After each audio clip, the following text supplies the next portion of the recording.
All right, in this little episode of Photoshop, we're going to be creating a movie poster marquee. The directions obviously were a bit old. They were created for a different version of Photoshop, but we can apply what we've got in these directions here and apply them to CC. So first thing we need to do is create that new document. So we'll go File New or Control N, go to our Print tab, and then we will create a document that is 7.5 inches by 10 inches at 150 ppi. Our color can say at RGB. That's fine because this is going to be an internet document, and we'll go ahead and click OK. So you see here we've gone ahead and got our document started. At this point here, we need to go to the marquee tool. So I'm also working in the Essentials workspace. Over here on our toolbar, we've got the marquee tool that we need to find. So we click on that once. We need to go to the options bar across the top of the screen, and we need to change that so that it is of a fixed size, right? And we want to come in here and we want it to be 5.75 inches. You got to type your IN by 8 IN, and then click on a new layer icon and then click in the upper left hand corner. So we need to create a new layer really fast. So click new, we've got layer 1, we've got our fixed size set up, we click in the upper left hand corner, and now we've got ourselves this marquee. Since we are doing these projects on a Windows-based machine, we need to make sure we follow the PC clicks. So we need to do a Shift Delete, a Shift Backspace, right? So Shift, then Backspace. Oops, wrong button there. Shift Backspace, and that brings up our fill box. But we need to go ahead and change that to 50% gray. So what we're going to do, where it says Contents, we're going to click on that, and we're going to choose 50% gray. And then we click OK.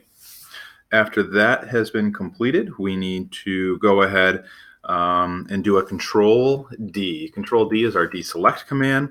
And then after that has been completed, we press a Control A to select the canvas.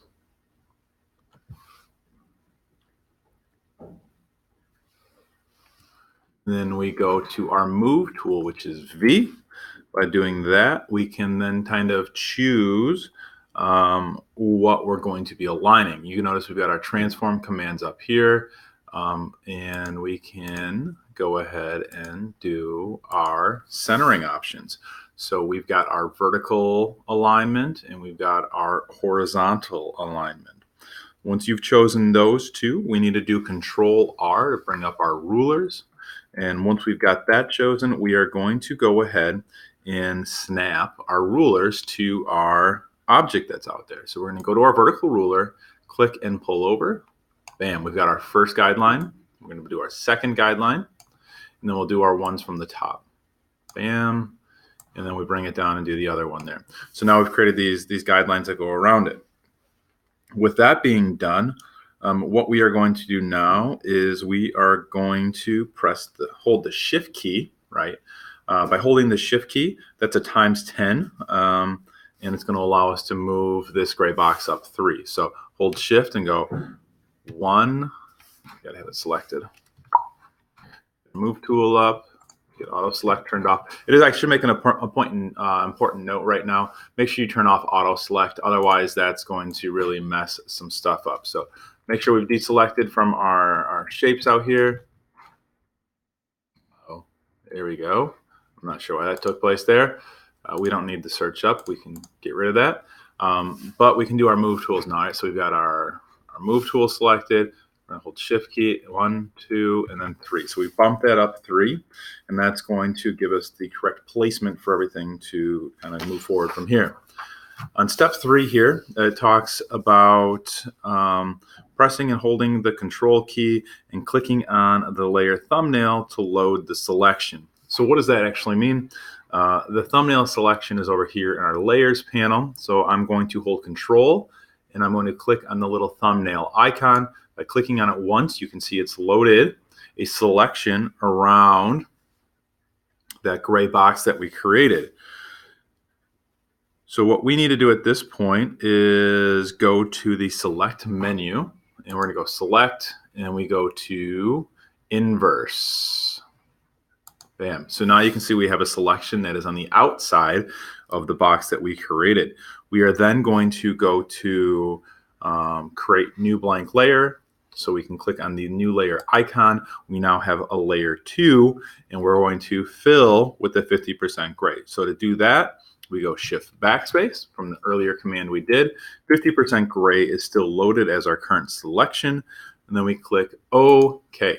And then we do a Control D to deselect. Now we have a solid gray screen. But we want to turn off the visibility for layer 1. So we come over here and click on the eye. And now layer visibility has been turned off. We're on to step 4. We are going to add a new layer, which is going to be layer 3. It's very important to recognize which layer you're working on, especially when it comes to step 4. If you create these dots on layer 2, this project is done. You're going to have to start over. So on layer 3, now select the elliptical marquee tool. So you go to the elliptical marquee tool. It's hidden underneath the rectangular marquee tool. So I click on that. I'm going to zoom in real quick here so we can kind of get a better view of what's working. I'm going to click and hold shift and create what is essentially going to become a light bulb. So I've gone ahead and I've created this small circle in the upper left-hand corner. I'm going to kind of center it a little bit inside of there. I'm going to do a shift backspace to fill. But instead of gray, I'm going to choose color. And you notice here that the directions give you some RGB numbers, right? We're going to type in 255 by 186 by 0, and that gives you your color. You click OK, and now we have filled that in. Keeping this group selected, we are now going to do a Control-Alt-T. So the idea behind this assignment is that we learn how to do what is called a step and repeat action. And it takes a couple different commands to do this. It's a little tricky at the beginning, but once you've got it done, it works okay. So it says keeping the object selected, press the Alt-Control-T. So Alt, Control, and then T. You notice you get the free transform box that's around it. You are now going to hold the shift key and press the arrow or the right arrow key 10 times. 1, 2, 3, 4, 5, 6, 7, 8, 9, 10. Your circle should be right past the edge of the white box there. It says don't deselect yet, but we do need to push return. So it's now captured those movements. Now holding the shift, Alt, Control, so shift, Alt, and Control, and now we press T again. You see how it duplicated the last command. So I'm going to continually hold shift, Control, and Alt and press T until I get over to the right-hand side of the page. So I've created the first row of lights. Now the directions say I need to go back to step 4 and repeat that process so I make myself all the way around. So I need to do Control, Alt, T. I'm going to hold the Shift key and go down 10. 1, 2, 3, 4, 5, 6, 7, 8, 9, 10. I press the Enter key. I now do Control, Alt, Shift, and press T until I get to the bottom. Let me move this so we can all see it.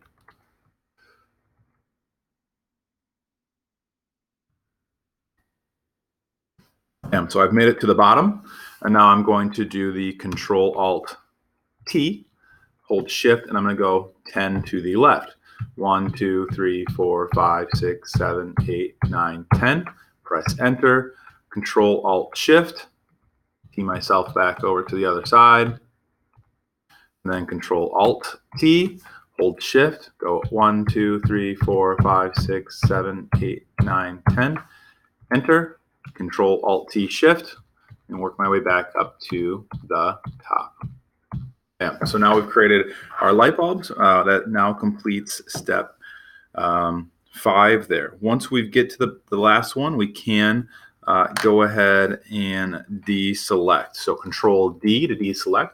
All of our light bulbs are now on layer 3. As you can see, if I turn them on, turn them off, that's great. With layer 3 being selected, we need to add some layer styles. Layer styles is the FX button that is there, so we'll pop that up, and then we are going to choose satin. So we click on the satin there, and from the satin menu in the layers dialog box, we are going to set the blend mode to hard. So we're on the word satin, blend mode, and we're going to change that to hard. And then we're going to change the color to 147, 98, 5. And then click OK. We're only going to click OK once, and then we are going to, lastly, we need to change the contour of it. So we're going to change that to a ring. So right here, if we hover over the top, you can kind of see which one will pop up. We want to use the bottom one right here in the bottom left. We're not done with it yet, so we're not going to close it. We're going to just click OK. And we are then going to change some of the effects. Oh, I got out of it. So what do we have to do? We double click on it, pop it back up, and we can kind of take a look and kind of see what's going on there. Do I have to change any of these? Let's take a look and see if size makes a difference. Yep, size does make a little bit of a difference.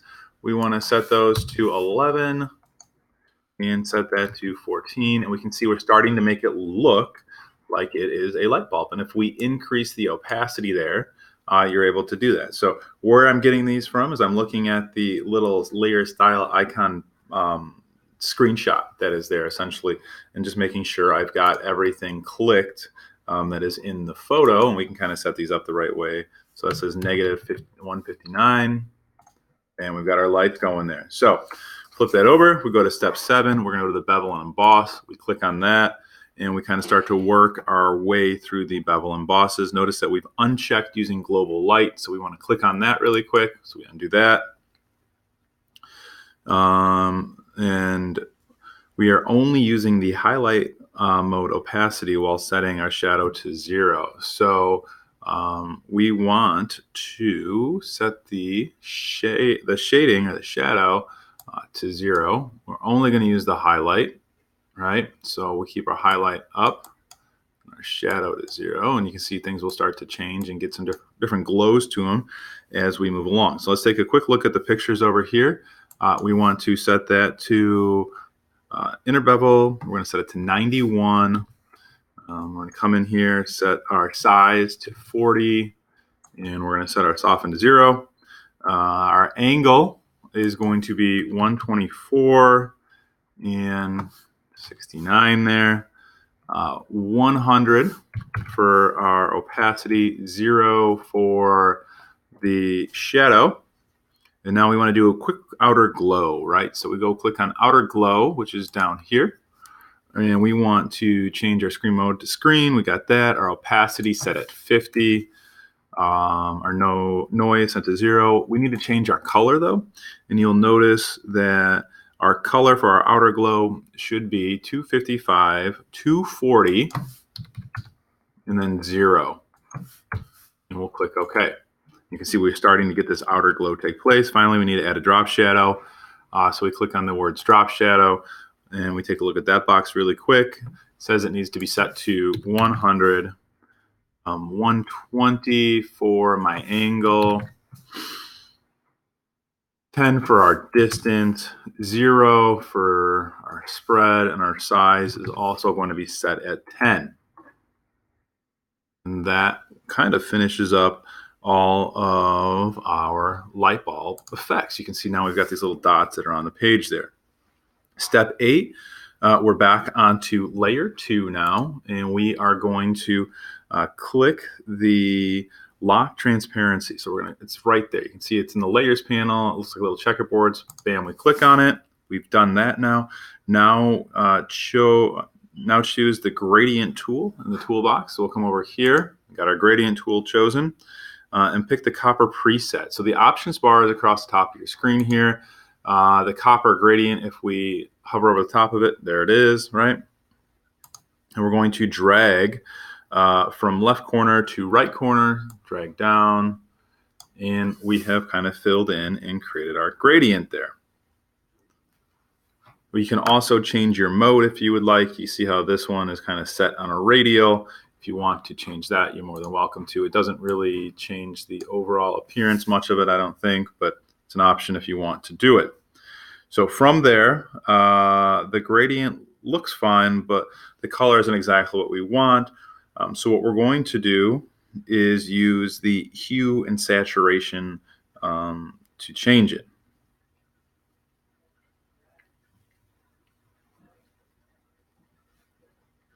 So with that being said, the hue and saturation box, we need to do Control U. Right, it brings up the saturation. The directions there don't really say Control U, but just wherever you see Command, you can probably insert the control option and it will work for you. We can go ahead and play with this. It says to set the hue to 30, saturation to 75, and our lightness to 0. It kind of changes things a little bit. We can also click the colorize option there. Wait, I should have clicked colorize when I started this. 30, 75, and you can kind of see how things are starting to grow and come along there.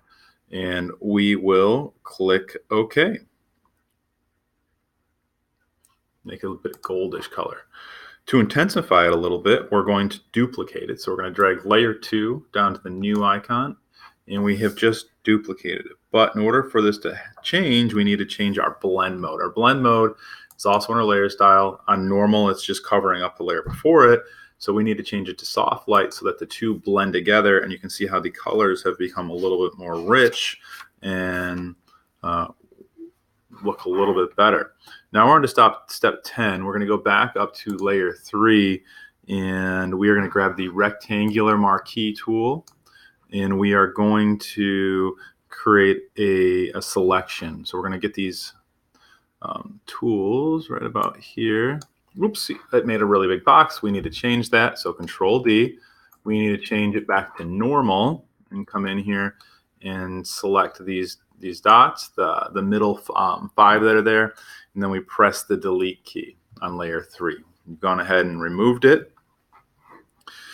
With that being done, we can use the rectangular marquee again to draw a new box. So we're going to come in here and we're going to make a nameplate. So right about there, we need to create a new layer. It's going to be called layer 4. And then we need to fill that with some color. So we go Shift Backspace, choose color from the drop-down menu. And we can type in the correct color. We can do 158, 11, and 15. It should give us this reddish color. We'll click OK. And that has just filled that box in with a bit of color. We're then going to open up the layer style option. We're going to choose gradient overlay. So we come in here, go to our layer styles, gradient overlay, and we are going to set the blend mode to overlay. So where it just says normal, we're going to change it to overlay. So we've done that. And we then are going to choose gradient overlay. We've done that. We're going to go over to the strokes box, and we're going to change that.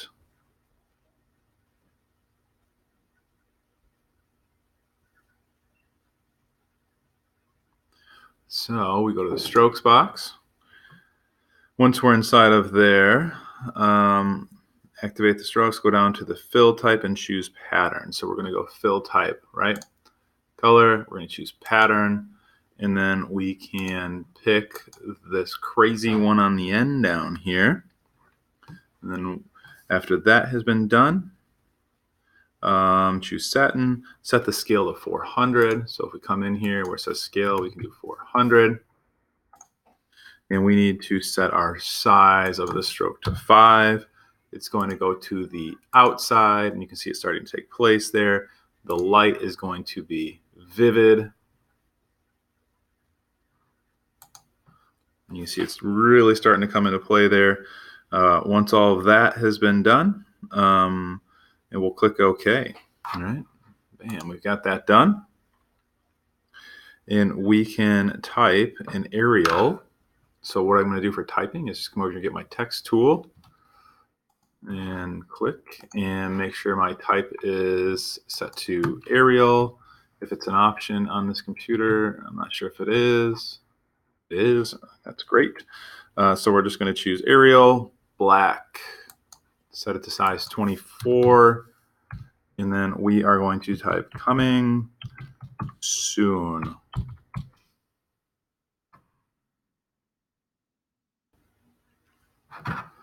Then to finish your text, you can click the little check mark or just grab a new tool. We can kind of center this in the box. We want to make it white if all possible. So to do that, you get your text tool back up, highlight your text, and then you can come in here and change your color to white. That is looking good. Everything's kind of coming together. The gradient overlay, that doesn't look really great right now, but go through.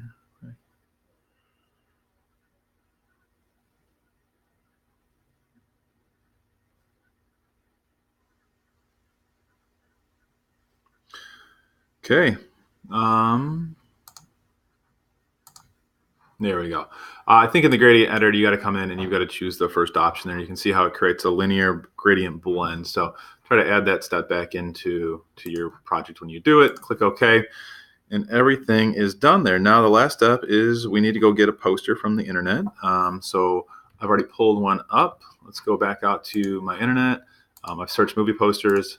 Make sure you get the large version. So I'm going to go ahead and I have chosen the Jaws poster. I'm going to copy it. I'm going to then go back to Photoshop in layer 5. So there's layer 5. I'm going to go Control V to paste it. And then Control T is our free transform to resize it. So I can kind of work this a little bit. Press Enter just for now. I'm going to move this below layer 2, get my move tool up, and I can start to adjust this a little bit. And now I have got my poster sitting in there.